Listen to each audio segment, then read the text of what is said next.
Hello guys, welcome to Fly High Tutorials. Fly High Tutorials में आप सभी का फिर से हार्दिक स्वागत है। गाइस, आज का जो हमारा टॉपिक है वो है error detection and correction techniques. जो भी स्टूडेंट इस लेक्चर को फर्स्ट टाइम देख रहे हैं उनसे मेरी रिक्वेस्ट है कि काइंडली इससे जो हमारा प्रीवियस लेक्चर है डिजिटल कम्युनिकेशन का जो ब्लॉक डायग्राम हमने डिस्कस किया था लास्ट लेक्चर में, उसको आप एक बार अच्छे से देख लें ताकि एक थोड़ा बेसिक आइडिया हो जाए आपको। ठीक है, सो उसके बाद इस लेक्चर को देखेंगे तो काफी और आपको एक आइडिया रहेगा कि ये बेसिकली एरर जो है आ कहां से रही है। ठीक है, तो स्टार्ट करते हैं।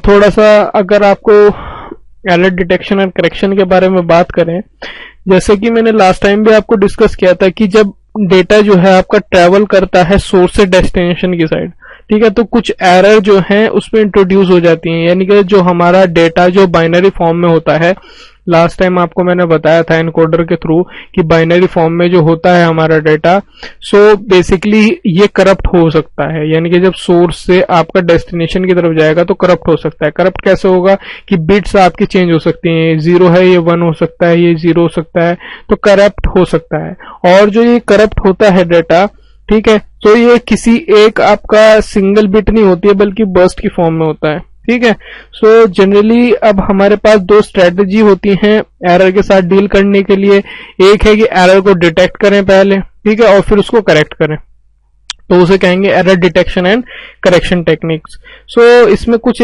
बातें थी, जैसे कि एक कोई फ्रेम है, ठीक है, फ्रेम क्या है आपका, जिसमें आपकी के डेटा या फिर आप कह लें उसको मैसेज बिट है। ठीक है, कोई फ्रेम है जिसमें के डेटा या मैसेज बिट है और बी क्या है आपकी redundant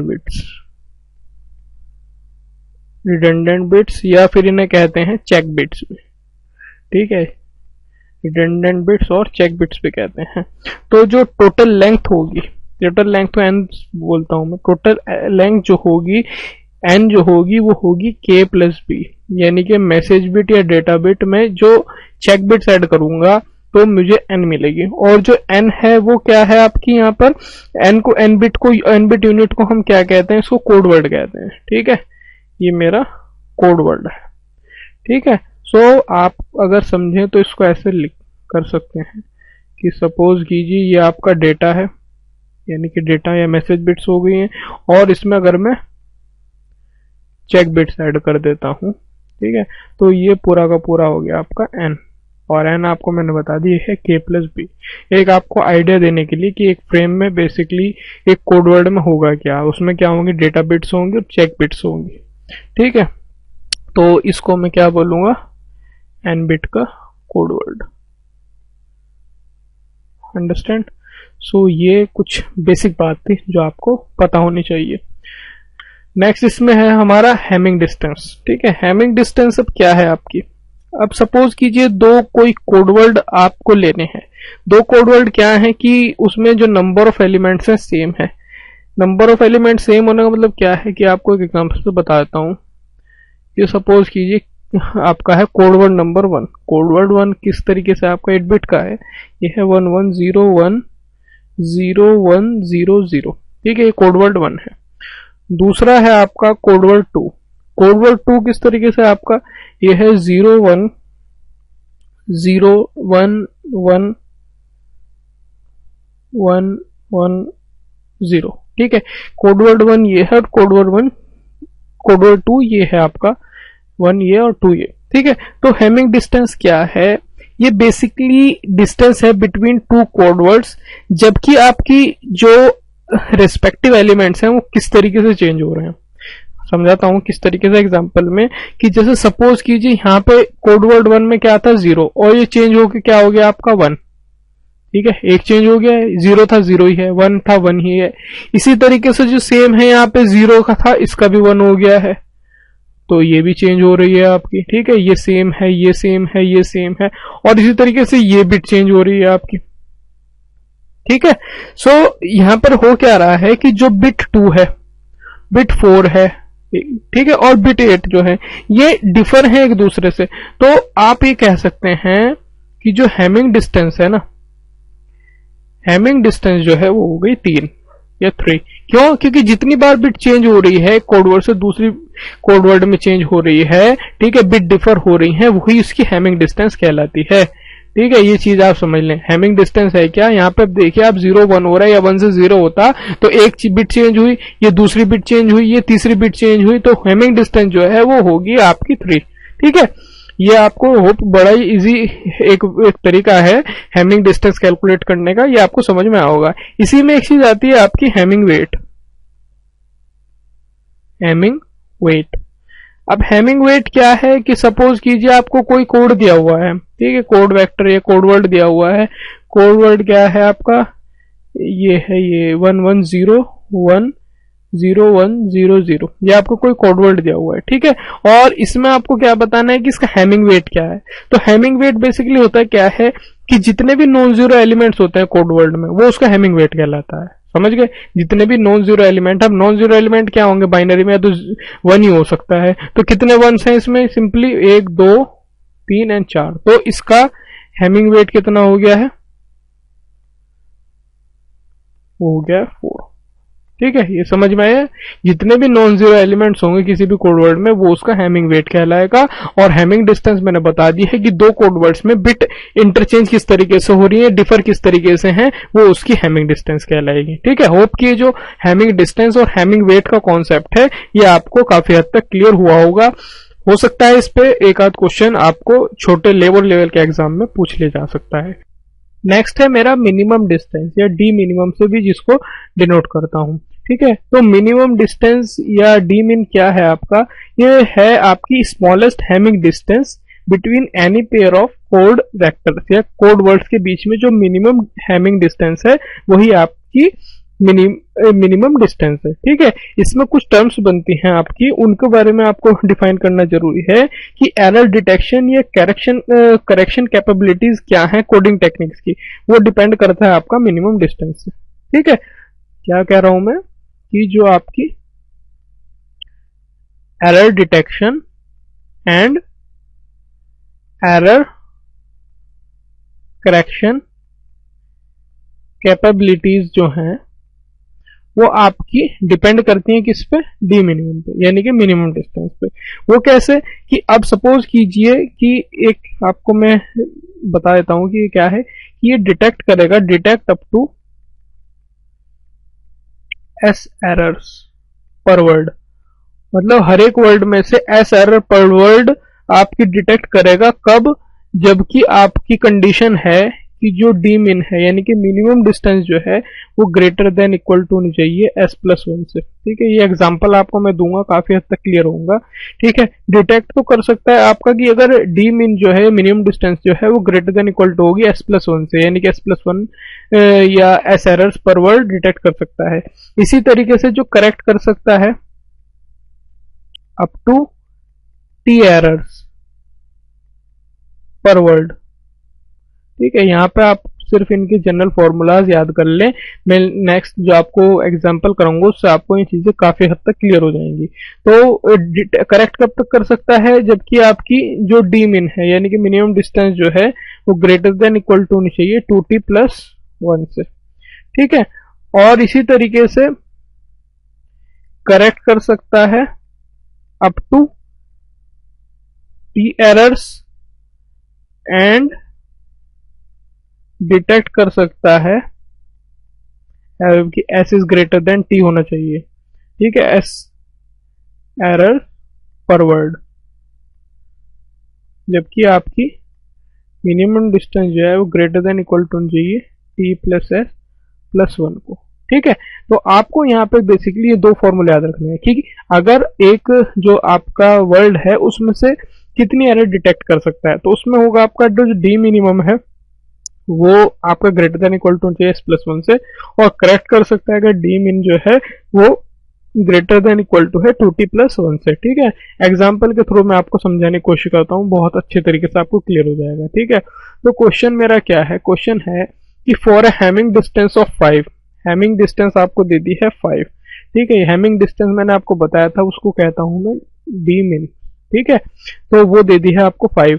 how many errors can be detected and how many errors can be corrected. ठीक है, तो आपको डी मिनिमम की वैल्यू दे दी है और आपसे यहाँ पे क्या पूछ रहा है, कितनी एरर डिटेक्ट की जा सकती है और कितनी एरर करेक्ट की जा सकती हैं।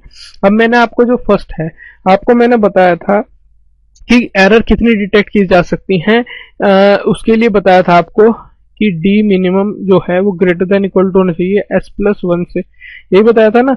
या फिर आप ये कह सकते हैं कि s+1 जो है वो लेस देन इक्वल टू होना चाहिए डी मिनिमम से। ठीक है, अब यहाँ पे आप वैल्यू पुट कर दें, तो s+1 should be greater then 5 रख देंगे, should be less than equal to 5, तो या s is less than equal to 4। ठीक है, यानी कि क्या कह सकता हूं कि मतलब लगभग 4 एरर्स डिटेक्ट कर सकता है। ठीक है, इसी तरीके से एक और क्या निकालना है आपको, कितनी एरर्स करेक्ट की जा सकती हैं, तो उसके लिए भी मैंने आपको फॉर्मूला बताया था। फॉर्मूला क्या बताया था मैंने आपको यहाँ पे, कि जो 2t+1 है वो आपका लेस देन इक्वल टू होना चाहिए डी मिनिमम के, या फिर ये था d minimum should be greater than equal to 2t+1। ठीक है ना, तो अब यहाँ पे डी मिनिमम की वैल्यू दी है आपको, तो 2t+1 less than equal to 5, या 2t हो जाएगा आपका 4, या t हो जाएगा आपका लेस देन इक्वल टू 2। यानी कि आप क्या कह सकते हैं कि 2 एरर्स करेक्ट कर सकते हैं। ठीक है, ये आपका क्वेश्चन बनता है इसमें हैमिंग डिस्टेंस के ऊपर। तो बहुत ही इजी है, अगर आपको कॉन्सेप्ट पता है, जस्ट फॉर्मूला में आपको पुट करनी है वैल्यूज और आप इजीली इसको फाइंड कर सकते हैं। ठीक है, तो ये हैमिंग डिस्टेंस का जो कॉन्सेप्ट है, ठीक है, ये होप आपको काफी हद तक क्लियर हुआ होगा। अब नेक्स्ट क्या है मेरी, error detection techniques. Error detection techniques की अगर बात करें तो इसमें हम क्या करते हैं कि जब भी हम एरर को करेक्ट करने से पहले हमें एरर को डिटेक्ट करना जरूरी है। ठीक है, तो एरर डिटेक्ट करने के लिए हमारे पास 3 टेक्निक्स हैं, या एरर डिटेक्शन मेथड कौन कौन से, एक है पैरिटी चेकिंग, एक है चेकसम एरर डिटेक्शन, एक है साइक्लिक रिडंडेंसी चेक। ये 3 हमारे पास मेथड है। ठीक है, इनको बारी बारी से हम डिस्कस करते हैं कि बेसिकली ये तीनों मेथड है क्या। चलिए देख लेते हैं। फर्स्ट है मेरा पैरिटी। अगर पैरिटी की बात करूं तो सबसे सिंपलेस्ट टेक्निक जो है एरर डिटेक्शन की, वो पैरिटी ही है। यानी कि पैरिटी में मैं क्या करता हूं कि एक एक्स्ट्रा बिट को ऐड कर देता हूं, जिसको हम पैरिटी बिट कहते हैं हर एक वर्ड में। ठीक है, यानी कि जो भी वर्ड आप ट्रांसमिट कर रहे हैं, जो भी कोड वर्ड आप ट्रांसमिट कर रहे हैं, उसमें आप एक एक्स्ट्रा बिट ऐड कर देंगे जिसको पैरिटी बिट बोल लेंगे। ठीक है, तो उसको डिटेक्ट कर सकते हैं, उसके थ्रू हम एरर को डिटेक्ट कर सकते हैं। ठीक है, जैसे कि आपको मैं एक एग्जांपल के थ्रू बता देता हूं। इसमें क्या होता है, जनरली जो एमएसबी होती है, जैसे अगर सपोज कीजिए 8 बिट वर्ड है, तो उसकी जो एमएसबी होगी, मोस्ट सिग्निफिकेंट बिट जो होगी, वही आपकी जनरली पैरिटी बिट होती है। ये जो एमएसबी मोस्ट सिग्निफिकेंट बिट और एलएसबी वाला कॉन्सेप्ट है, ये जब हम डिजिटल इलेक्ट्रॉनिक्स वाला अपना जो पोर्शन है उसको स्टार्ट करेंगे, वहां पे आपको काफी अच्छे से क्लियर करूंगा। ठीक है, तो सपोज कीजिए ये हमारे पास बिट है D0, D1, D2, D3, D4, D5, D6 और D7। ठीक है, तो ये 8 बिट हो गई आपकी, इसको बोलते हैं LSB, और ये है आपकी MSB, लीस्ट सिग्निफिकेंट बिट और मोस्ट सिग्निफिकेंट बिट। तो मैंने बताया जो MSB होती है, यानी कि जो D7 होगी मेरी, यही मेरी क्या कहलाएगी, पैरिटी बिट है। ये मोस्टली पैरिटी बिट होती है।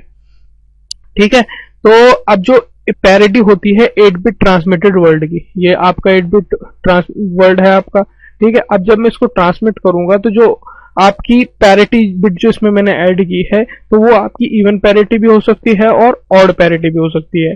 इवन पैरिटी का मतलब क्या है कि नंबर ऑफ वंस जो हैं किसी भी वर्ड में, जबकि पैरिटी बिट उसमें इंक्लूड किया हुआ हो, वो इवन होने चाहिए। समझ गए, अभी एग्जांपल के थ्रू आपको बताऊंगा मैं। और ऑड पैरिटी का मतलब क्या है कि पूरे वर्ल्ड में पैरिटी बिट को इंक्लूड करके जो नंबर ऑफ वंस हैं वो ऑड होने चाहिए। ठीक है, तो पैरिटी जो है बेसिकली डिपेंड करती है आपकी कि कितने नंबर ऑफ वंस हैं उसमें, वो ऑड है या इवन है। ठीक है, तो सपोज कीजिए आपको इवन पैरिटी का एक एग्जांपल बता देता हूं कि आपका कोई वर्ड है, ये है आपका 1 1 0 1 0 0 1। ठीक है, कितने को 1 2 3 4 5 6 7 बिट हो चुकी हैं आपकी। ठीक है, ये इनको डेटा बिट्स बोलते हैं। बता ही देता हूँ आपको यहाँ पे, इनको बोलते हैं डेटा बिट्स। ठीक है, अब इसमें एक पैरिटी बिट भी ऐड करनी है आपको। अब इसकी कैसे पता लगेगा आपको कि ये इवन पैरिटी है या ऑड पैरिटी है? अगर ये इवन पैरिटी है तो इसमें नंबर ऑफ वंस देखें आप, 1 2 3 4, अगर 4 है तो पैरिटी बिट 0 होगी आप। ठीक है, यानी कि पैरिटी बिट आपकी 0 होगी, क्योंकि नंबर ऑफ वंस मेरे को इवन रखने हैं। ठीक है, सिमिलरली एक और इसमें बता देता हूँ, अगर आपकी जो डेटा बिट्स हैं वो कुछ इस तरीके से हैं। ठीक है, ये इस तरीके से हैं। ठीक है, तो इसमें नंबर ऑफ वंस देखें आप, 3 हैं, डेटा बिट्स में 3 हैं, तो जो पैरिटी बिट होगी इसको अगर आपको इवन बनाना है तो यहाँ पे 1 रखेंगे। आप देखें आप नंबर ऑफ 1 जो है तो 1 2 3 4 यानी कि इवन हो चुके हैं नंबर ऑफ 1। इसमें भी क्या था, इस केस में भी नंबर ऑफ वंस जो थे वो इवन है, यानी कि ये क्या है, इवन पैरिटी है। ठीक है, ये आपकी इवन पैरिटी हो गई है। इसी तरीके से अगर ऑड पैरिटी की बात करूं तो ऑड पैरिटी में होगा क्या आपका, कि अगर आपकी डेटा बिट है, ठीक है, डेटा बिट्स जो है आपकी कुछ इस तरीके से हैं, 1 1 0 1 0 0 1 1 2 3 4 5 6 7 बिट्स हो चुके हैं। अब पैरिटी बिट मेरे को उस तरीके से ऐड करनी है कि मेरे को इसको ऑड पैरिटी रखना है।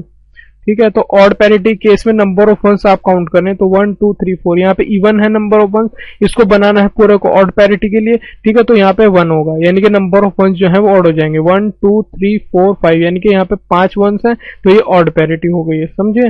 इसी तरीके से अगर आपका डेटा बिट जो है वो इस तरीके से है 0 1 1 0 0 0 0 1। ठीक है, ये आपकी डेटा बिट्स हैं। तो अब यहाँ पे आप नंबर ऑफ वंस काउंट करें, डेटा बिट्स में 1 2 3 है। ठीक है, तो यानी कि ऑड है तो मेरे को पैरिटी बिट जो है वो 0 होगी, यानी कि पैरिटी बिट जो है 0 इसलिए होगी कि टोटल को मेरे को ऑड रखना है, टोटल नंबर ऑफ वंस जो है वो ऑड रहेंगे, तो ऑड पैरिटी हो गई। तो ये जो ऑड पैरिटी है और इवन पैरिटी का एग्जाम्पल है, ये होप आपको काफी हद तक क्लियर हुआ होगा कि ऑड पैरिटी में और इवन पैरिटी में हम करते क्या हैं। ठीक है, अब जनरली रिसीवर साइड पे क्या होगा, अब सपोज कीजिए कि जो मेरी ट्रांसमिटेड कोड है, ठीक है, ये मैं आपको बता देता हूं, ये है आपका ट्रांसमिटेड कोड।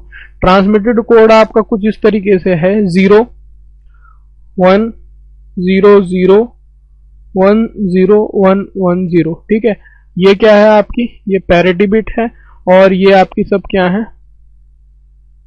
ये डेटा बिट्स या मैसेज बिट्स है। ठीक है ना, तो अब इसमें आपको क्या देखना है कि इसमें एरर प्रेजेंट है या नहीं है, मतलब जो रिसीवर साइड पे जाएगा तो रिसीवर इसमें क्या डिसाइड करेगा कि इसमें एरर है या नहीं है। तो पहले के लिए जो पैरिटी है, पैरिटी क्या है, इसमें नंबर ऑफ वंस काउंट करें 1 2 3 4, तो नंबर ऑफ वंस इवन है इंक्लूडिंग पैरिटी बिट, तो ये क्या है, इवन पैरिटी है। ठीक है, तो अगर मैंने ट्रांसमिटेड साइड से इवन पैरिटी आपकी ट्रांसमिट की होगी और रिसीवर साइड पे भी मेरे को इवन पैरिटी ही मिल रही है, तो इसका मतलब यहां पर कोई भी एरर नहीं है, तो जो मेरा रिसीवर का डिसीजन होगा वो होगा कि ये वर्ड करेक्ट है। ठीक है, और अगर सपोज कीजिए आपकी एक एरर इंक्लूड हो गई, मतलब एक एरर आ गई है, एक एरर कैसे आ गई, ये 0 था और ये वाली जो बिट है ना आपकी, ये 1 थी, ये 0 आ गई है यहाँ पे। ठीक है, और बाकी की सारी बिट आपकी सेम है। ठीक है, अगर सपोज कीजिए रिसीवर साइड पे ट्रांसमिट तो आपने ये किया था कोड, ठीक है, इवन पैरिटी किया था, लेकिन रिसीवर एंड पे मुझे क्या मिला कि जो मेरी ये वाली बिट थी, 7th जो बिट थी, ये मेरी चेंज हो गई है, ये 1 था यहाँ पे 0 हो गया है। ये है मेरा रिसीवर साइड, रिसीवर साइड। ठीक है, अब ये क्या हुआ, यहाँ पे नंबर ऑफ वंस आप देखें 1 2 3 3 रह गए, यानी कि ऑड पैरिटी आ गई है। तो रिसीवर का डिसीजन क्या होगा कि यहाँ पे एरर आ रही है, क्योंकि ट्रांसमिट तो क्या था मैंने इवन पैरिटी वर्ड, लेकिन रिसीवर साइड पे मेरे को मिल रहा है ऑड पैरिटी, तो इसका मतलब यहाँ पे एरर है। इस तरीके से हम डिटेक्ट करेंगे। ठीक है, इसी तरीके से अगर सपोज कीजिए एक से ज्यादा बिट चेंज हो चुकी हैं, एक से ज्यादा बिट का मतलब क्या है कि ये 1 3 5 7, ये भी मैं आपको रीजन बताऊंगा अभी, कि अगर सपोज कीजिए आपकी 3 बिट चेंज हुई है, 3 बिट कैसे चेंज हुई है कि ये 1 था, ये 0 हो गया है। ठीक है, और यहाँ पे आपका 0 था, ये 1 हो चुका है, और ये सेम ही है आपका, और ये जो 1 था ये 0 हो चुका है। ठीक है, और बाकी सब सेम ही है, यानी कि आपकी कौन कौन सी बिट चेंज हुई है, ये वाली बिट, ये वाली बिट और ये वाली बिट, ठीक है। यानी कि आपकी 3 बिट चेंज हुई है मेरी ये। अब यहाँ पे क्या होगा आपका, अब आप देखें तो पैरिटी क्या है 1 2 3, यानी कि फिर से ऑड पैरिटी आ रही है। लेकिन ट्रांसमिटिंग साइड पे मैंने क्या की थी, जब मैंने ट्रांसमिट किया था तो मैंने इवन पैरिटी आपकी ट्रांसमिट की थी ना, लेकिन रिसीवर एंड पे मेरे को क्या मिल रहा है, ऑड पैरिटी मिल रही है। इसका मतलब यहाँ पे क्या है, आपका एरर है। रिसीवर का डिसीजन होगा कि एरर है यहाँ पे इस सिग्नल में, रिसीवर साइड पे होगा, ठीक है।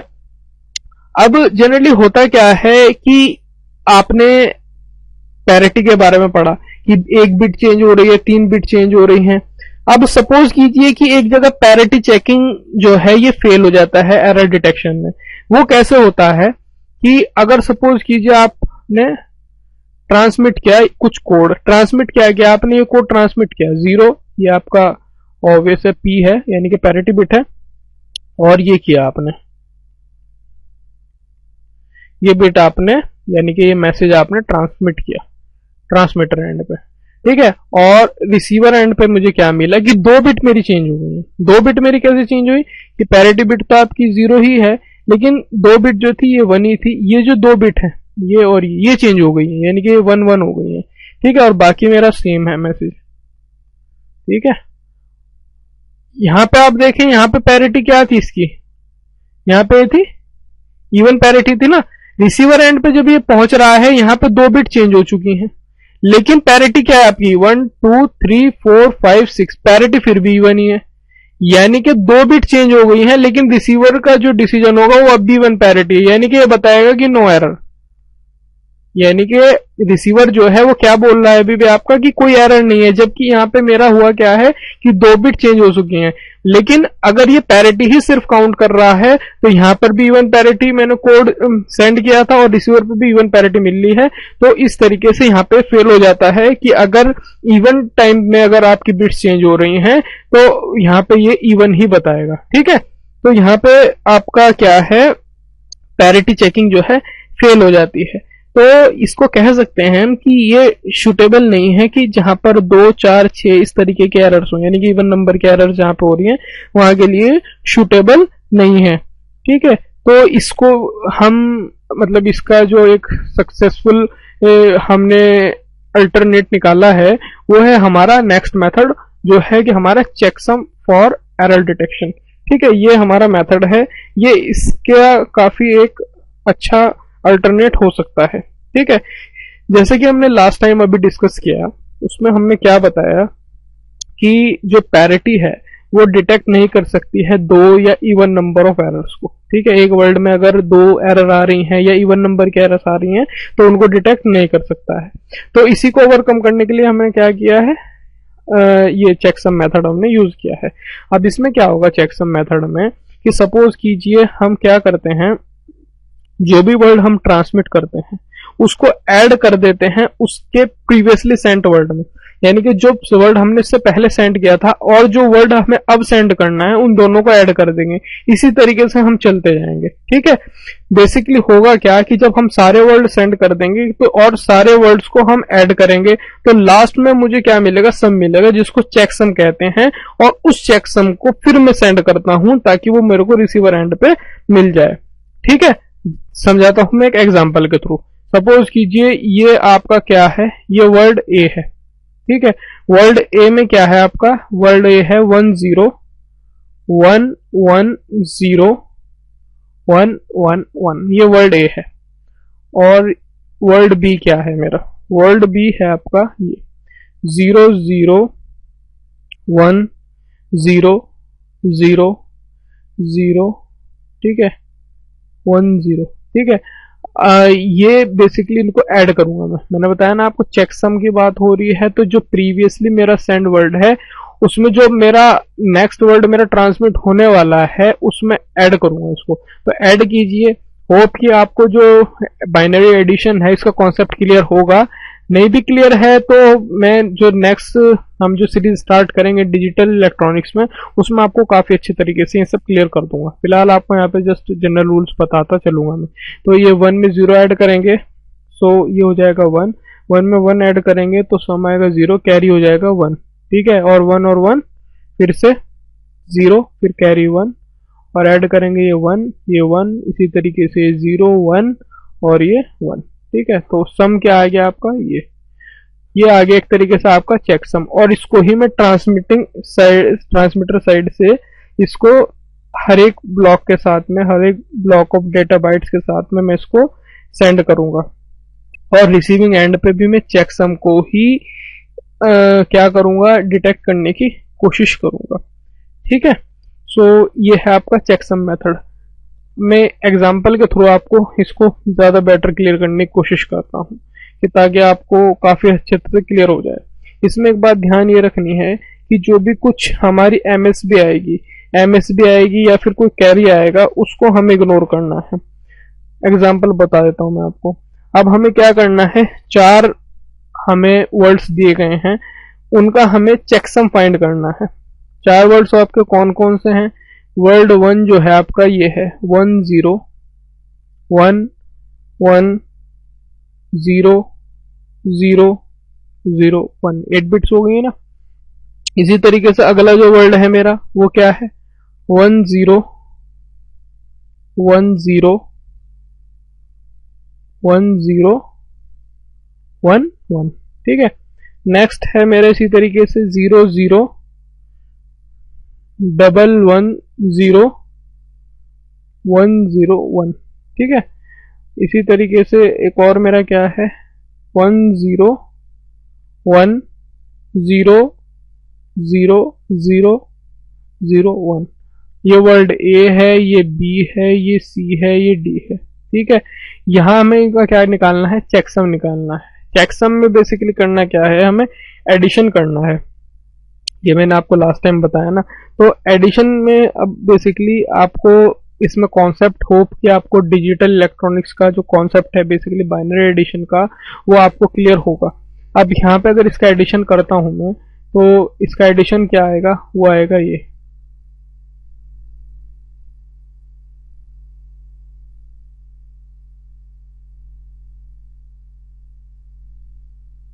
और इसी तरीके से यहाँ पर कैरी ये आएगा। लेकिन मैंने आपको बताया था कि जो भी एमएसबी होगी आपकी, ये कैरी जो आएगा इसको आपको इग्नोर करना है। तो जो चेकसम बाइट्स जो मिली है मेरे को वो ये है।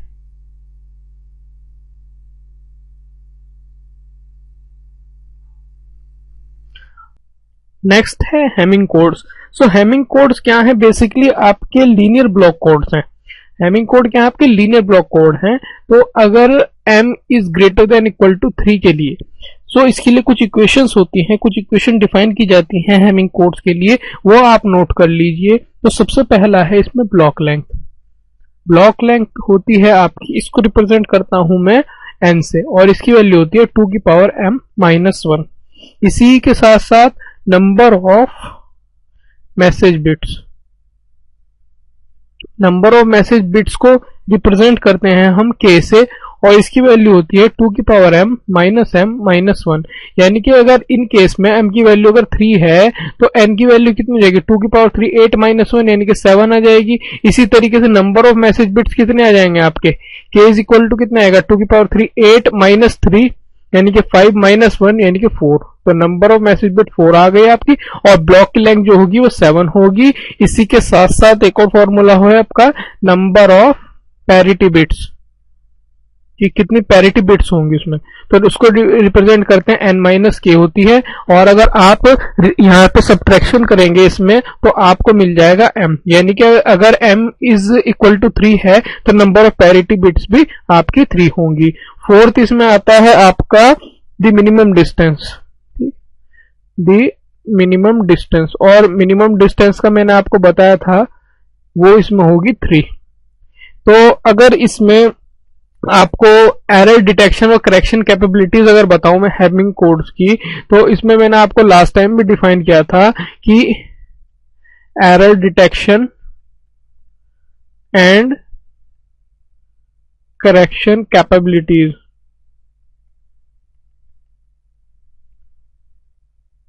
Of Hamming code. तो डी मिनिमम के रिगार्डिंग मैंने कुछ फॉर्मूला आपको बताए थे कि एरर डिटेक्शन का फॉर्मूला क्या बताया था मैंने कि डी मिन जो है वो ग्रेटर देन इक्वल टू होता है s+1 के अगर आपको याद हो तो। और यहाँ पर अगर डी मिनिमम की वैल्यू 3 है, अब वैल्यू अगर आप पुट करेंगे तो हो जाएगा 2 is greater than is equal to s plus 1, यानी कि यहाँ से एस की वैल्यू जो आई है वो आएगी है आपकी, सॉरी ये 3 है, तो यहाँ से एस की वैल्यू जो आएगी आपकी वो आएगी s is less than equal to 2। और इसी तरीके से एरर, ये तो आपका एरर डिटेक्शन का। इसी तरह एरर कनेक्शन के लिए मैंने आपको बताया था डी मिनिमम की वैल्यू होती है greater than equal to 2t plus 1।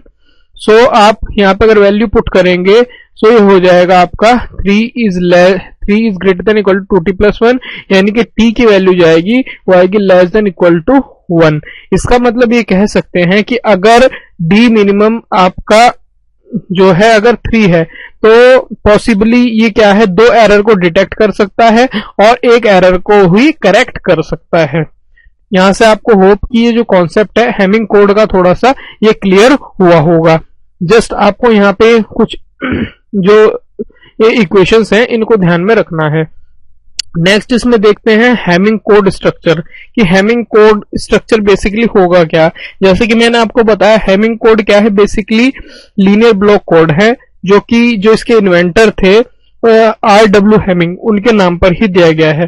सो इसमें आपको ध्यान रखना है कि ये बेसिकली एक एरर करेक्टिंग कोड्स हैं, ठीक है, एरर करेक्टिंग कोड्स हैं। इसमें क्या किया जाता है, डेटा बिट्स में हम पैरिटी बिट्स को इंसर्ट करते हैं, ठीक है, क्लियर है कि डेटा बिट्स के अंदर पैरिटी बिट को इंसर्ट करेंगे ताकि हम एरर को करेक्ट कर सकें। अब वो मैं आपको स्ट्रक्चर बता देता हूं। कॉमनली क्या है, 7 बिट हेमिंग कोड यूज किया जाता है ठीक है, तो इसमें लेकिन इसको हम एक्सटेंड कर सकते हैं अप टू किसी भी नंबर तक। सो इसमें आपको मैं बता देता हूं कि 7 बिट हेमिंग कोड आपका क्या होगा।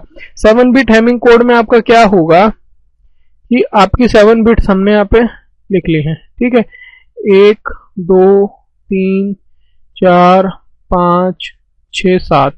और इसमें क्या होगा, पहली बिट पैरिटी 1, ये बताऊंगा आपको मैं क्यों लिखा है हमने P1 P2 यहाँ पे।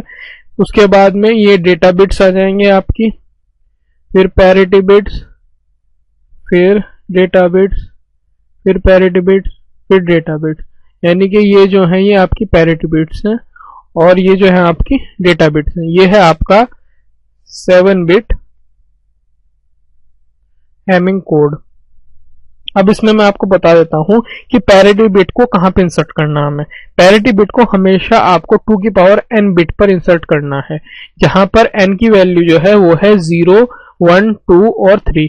यानी कि इस केस में अगर पैरिटी आपको कहां इंसर्ट कर सकते हैं, 2 की पावर अगर n इज इक्वल टू 0 के लिए आप वैल्यू पुट कीजिए यहाँ पे, तो अगर आप वैल्यू पुट करेंगे तो आपको मिलेगा 2 की पावर 0 यानी कि 1, यानी कि जो पहली बिट होगी वहां पे पैरिटी बिट पुट करूंगा मैं। इसी तरीके से 2 की पावर 1 यानी कि जो दूसरी बिट होगी वहां पर भी पैरिटी बिट जो है पुट करूंगा मैं। ये आप पहली हो गई, ये आपकी दूसरी हो गई। इसी के साथ 2 की पावर 2 हो गई है आपकी 4, यानी कि 4th बिट जो होगी वो पैरिटी बिट होगी, 1 2 3 4। इसी तरीके से आप फर्दर भी एक्सटेंड कर सकते हैं, यानी कि 2 की पावर 3 हो गई तो 8th जो बिट होगी उसके बाद वो नेक्स्ट पैरिटी बिट होगी आपकी, ठीक है। सो इसमें इस तरीके से हम पैरिटी बिट को इंसर्ट करते हैं। अब जनरली यहाँ पे है क्या, आपको क्लियर कर दूं कि P1 P2 और P4 ये आपकी क्या है, पैरिटी बिट्स, और आपकी D3 D5 D6 और D7 ये आपकी क्या है, डेटा बिट्स। ये इसमें आपको ध्यान रखना है। अब इसमें जनरली कुछ और चीजें आएंगी कि 7 बिट हेमिंग कोड में और हम क्या कर सकते हैं। सो 7 बिट हेमिंग कोड में अब जनरली होगा क्या, जैसे कि मैंने आपको बताया है लास्ट टाइम कि हेमिंग कोड आपको 7 बिट किस तरीके से लिखा था, पीछे मैंने आपको बताया था ना कि 7 बिट हो गई 1 2 3 4 5 6 7, और ये जो है ये P1 है आपकी, ये P2 है, ये D3 है, और जो 4th बिट होगी वो अगेन आपकी पैरिटी बिट होगी, D5 हो गई, D6 हो गई और D7 हो गई। ये मैंने आपको अभी पीछे बताया है कि D7 D6 D5 और D3 ये डेटा बिट्स हैं, P4 P2 और P1 ये आपकी पैरिटी बिट्स हैं। अब पैरिटी बिट का सिलेक्शन कैसे करेंगे? पैरिटी बिट के सिलेक्शन के लिए अगर सपोज कीजिए सबसे पहले मैं P1 को लेता हूं कि P1 को कैसे एडजस्ट करेंगे। सो P1 को आपको एडजस्ट करना है, P1 की वैल्यू या तो 0 या 1 इस तरीके से एडजस्ट करनी है कि जो बिट्स हैं आपकी कौन कौन सी, इसमें आपको मैं बता देता हूं कि कौन कौन सी बिट्स के लिए आपको ध्यान में रखना है कि अगर इसमें आपको लिख देता हूं मैं कि कंसीडर करेंगे बिट्स 1, 3, 5 एंड 7, यानी कि 1 पहली ये, उसके बाद थर्ड, उसके बाद फिफ्थ, उसके बाद 7, किसके लिए? फॉर P1 के सिलेक्शन के लिए, ताकि इसको हम इवन पैरिटी कर सकें। इसी तरीके से जो P2 है, सिलेक्शन जो P2 का है उसके लिए कंसीडर करेंगे कौन कौन सी बिट, उसके लिए कंसीडर करेंगे हम 2, 3, 6, 7 फॉर P2। यहां पर भी हमें इसकी इवन पैरिटी रखनी है। इसी तरीके से कंसीडर करेंगे हम बिट्स 4, 5, 6, 7 फॉर P4 के लिए, इसको भी हमें इवन पैरिटी रखना है। नहीं समझ में आया है तो मैं आपको भी बता दूंगा कि एग्जाम्पल के थ्रू आपको बहुत अच्छे से ये क्लियर हो जाएगा ये जो कॉन्सेप्ट है। तो चलिए मैं आपको एग्जाम्पल के थ्रू बताता हूं कि किस तरीके से हम इसको सिलेक्ट करते हैं। अब एग्जाम्पल में मुझे क्या कहा गया है कि कोई बिट वर्ड है, ठीक है, बिट वर्ड, और बिट वर्ड क्या है आपका 4 बिट का वर्ड है 1011, इसको मुझे ट्रांसमिट करना है। अब मुझे कंस्ट्रक्ट क्या करनी है, एक even parity 7 bit Hamming code construct करना है। क्या करना है? 7 बिट इवन पैरिटी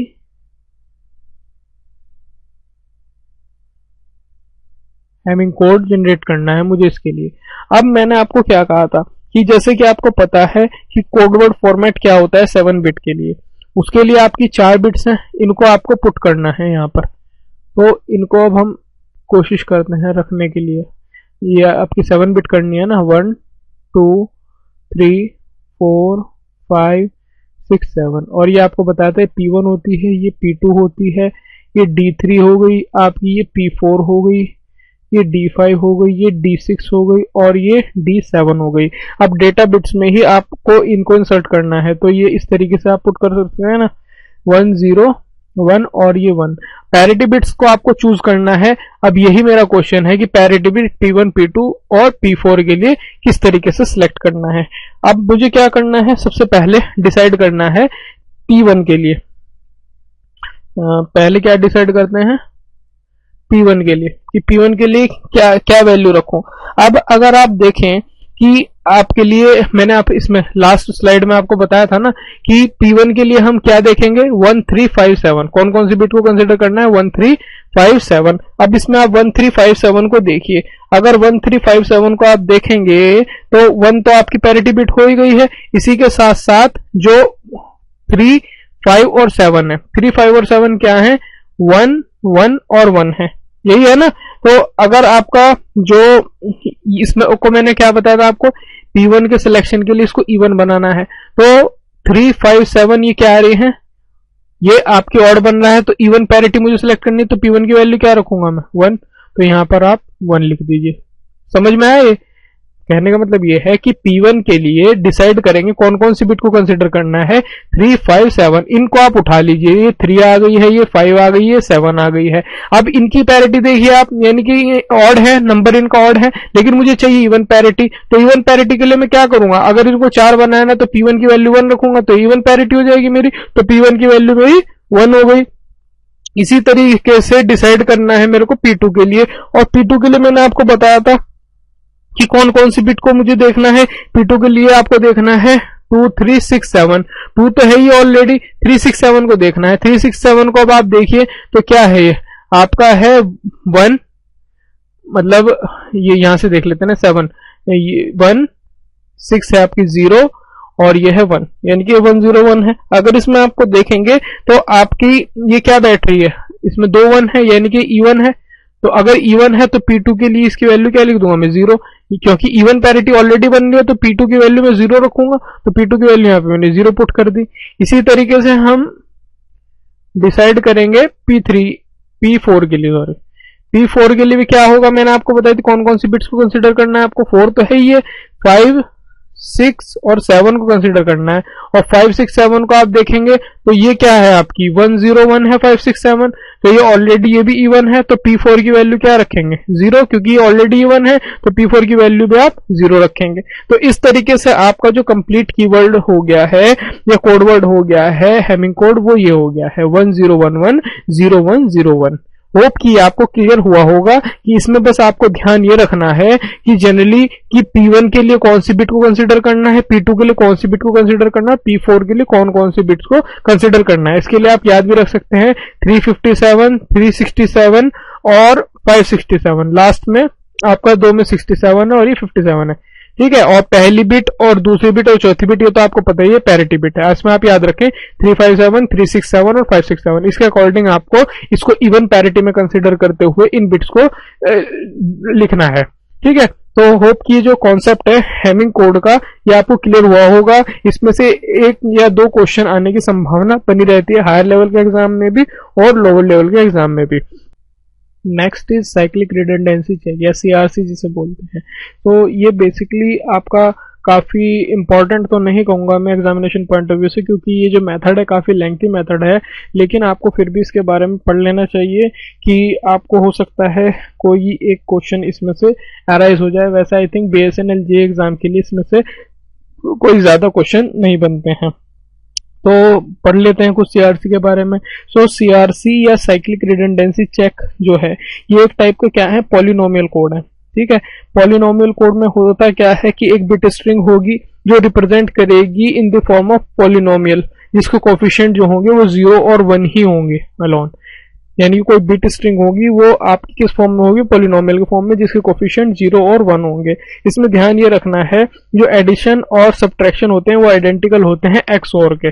XOR के बारे में आपको पता है कि अगर 0 0 आपकी इनपुट है यानी कि दोनों इनपुट लो हैं तो आउटपुट भी आपकी क्या होगी लो होगी। या अगर एक इसी तरीके से अगर दोनों इनपुट आपकी हाई है तो आउटपुट लो होगी। अगर कोई भी एक इनपुट आपकी हाई होती है तो आउटपुट हाई होगी, ये आपको ध्यान में रखना है। तो इस मेथड को हम इसको फाइंड करने में यूज करेंगे। ये आपकी इनपुट है और ये आपकी आउटपुट है। XOR के लिए आपको पता है ये मार्क यूज करते हैं हम और कुछ इस तरीके से डिजाइन करते हैं हम XOR को, ठीक है। सो इसके बारे में मैंने बताया आपको पॉलिनोमियल कोड होते हैं और एडिशन और सब्ट्रैक्शन जो है आइडेंटिकल होंगे आपके XOR के।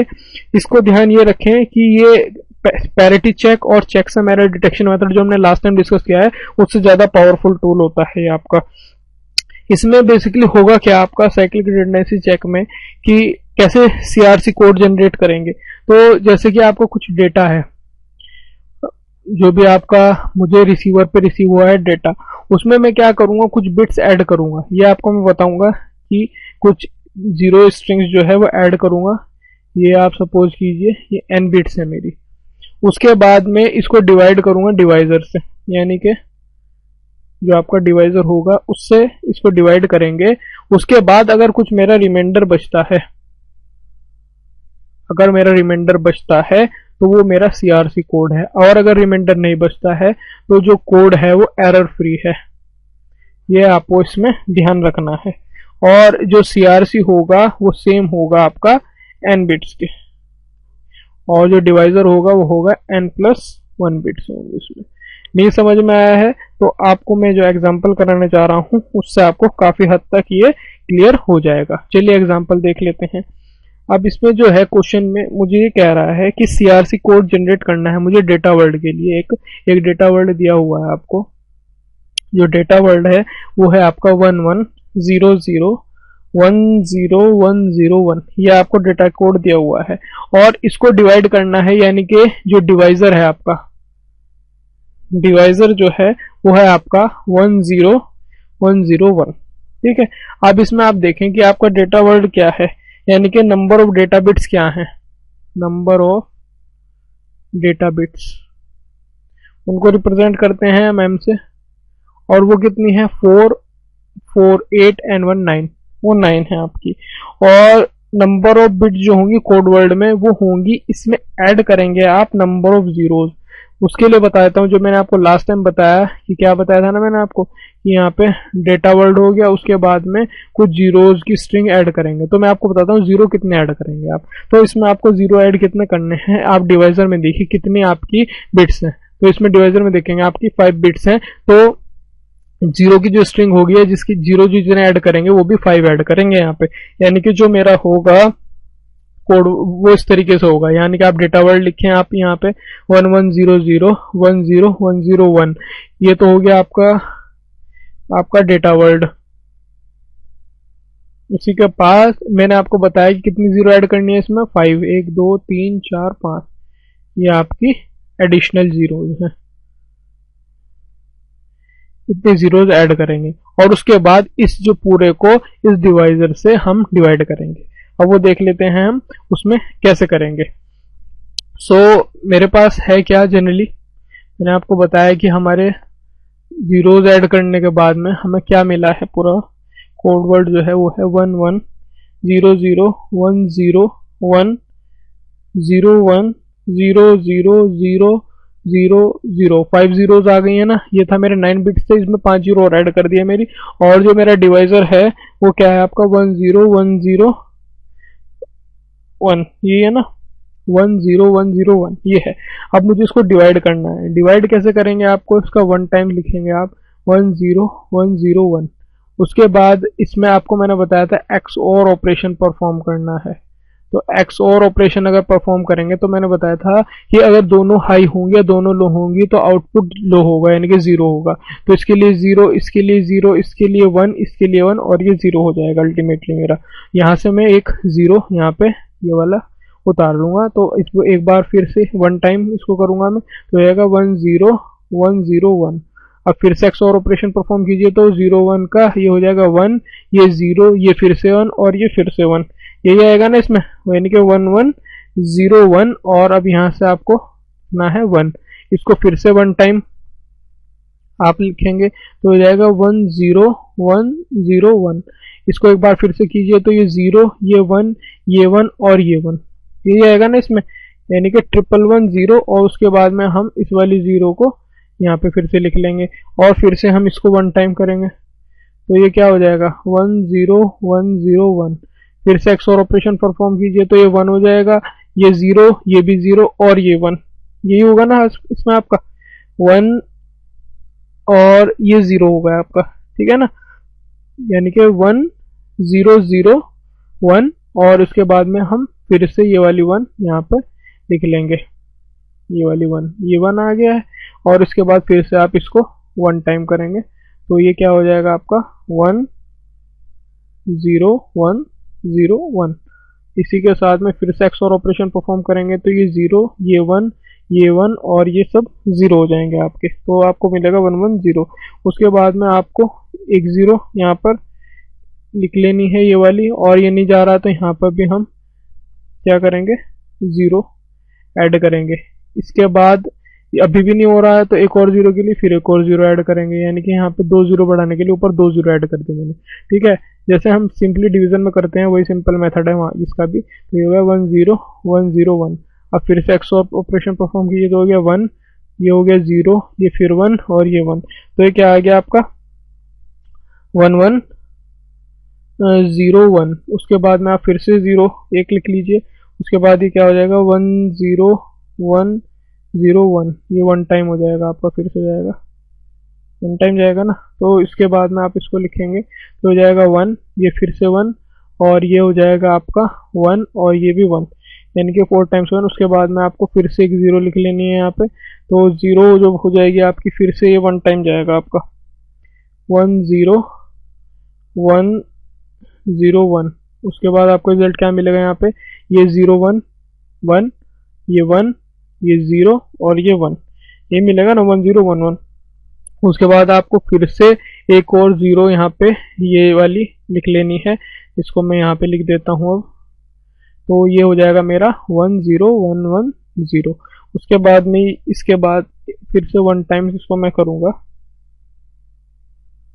ठीक है ना। तो ये मुझे क्या मिल जाएगा 1 0 1 ये मिल जाएगा ना। उसके बाद में आ जाएगा मेरा 1, ये भी हो जाएगा 1, ये 0, ये भी 0। उसके बाद में एक और 0 में यहाँ पे काउंट कर लूँगा। और यहाँ पे एक्चुअली आपके इसी तरीके से अगर आप करते रहेंगे तो आपके ये आपका रिजल्ट आ गया। यानी कि अब अगर आप देखें तो यहाँ पे मेरी सिर्फ 3 बिट्स बच गई हैं और ये मेरा जो 3 बिट्स बची हैं यही मेरा रिमाइंडर है। तो अगर जो CRC कोड है, मैंने बताया था CRC कोड आपका क्या आएगा। CRC कोड आपका होगा कि जो आपका डेटा वर्ल्ड था यानी कि 1100101101 और फिर 5 टाइम 0 थे, 1 2 3 4 5, उसमें आपको क्या ऐड कर देना है, उसमें आपको रिमाइंडर ऐड कर देना है। ठीक है, यहाँ पे मैं जो मेरा क्वेश्चन है इसमें कुछ 1 की कमी हो सकती है, शायद हम 1-2 मिस करना भूल गए हो। आई थिंक यहाँ पे 2 टाइम्स 1 और आएगा, हमने नहीं लिखा है। लेकिन इसमें मेन इंपॉर्टेंट जो है वो है कि आपका रिमाइंडर क्या है, क्योंकि हमें जो हमारा ये था, हमारा डेटा वर्ल्ड था ये, ठीक है, इसी में मेरे को रिमाइंडर को ऐड करना है। तो जब मैं रिमाइंडर को ऐड करूंगा तो है रिमाइंडर 110 ये, तो इसको ऐड कीजिए, हो जाएगा 0, ये 1 और ये 1, बाकी सब आपको सेम लिख देना है। ठीक है ना। तो ये जो है आपका, ये हो गया आपका कोड वर्ड। ठीक है, तो ये आपका CRC कोड वर्ड है। अब आप देख सकते हैं कितना लेंथी मेथड है। तो इसमें आई थिंक आने की इसकी संभावनाएं काफी कम है, लेकिन फिर भी आपको समझाने के पर्पज से मैंने इसको डिस्कस कर दिया है। ठीक है, तो अगर आपको हमारा लेक्चर पसंद आया है तो काइंडली सब्सक्राइब करना ना भूलें। उस रेड बटन पर जरूर क्लिक कीजिए जो आपके नीचे की साइड में है, और शेयर कीजिए अपने लोगों के साथ में कि जिनको आप समझते हैं कि उनके लिए भी लेक्चर इक्वली इम्पोर्टेंट है। और पसंद आया है तो लाइक जरूर कीजिए। हमारे चैनल के बारे में और लोगों को भी बताइए। कोई क्वेरी डाउट है या आपको कुछ फीडबैक देना चाहते हैं तो हमें मेल कीजिए class.flyhigh@gmail.com। देखने के लिए आपका बहुत बहुत धन्यवाद। आपका समय शुभ रहे।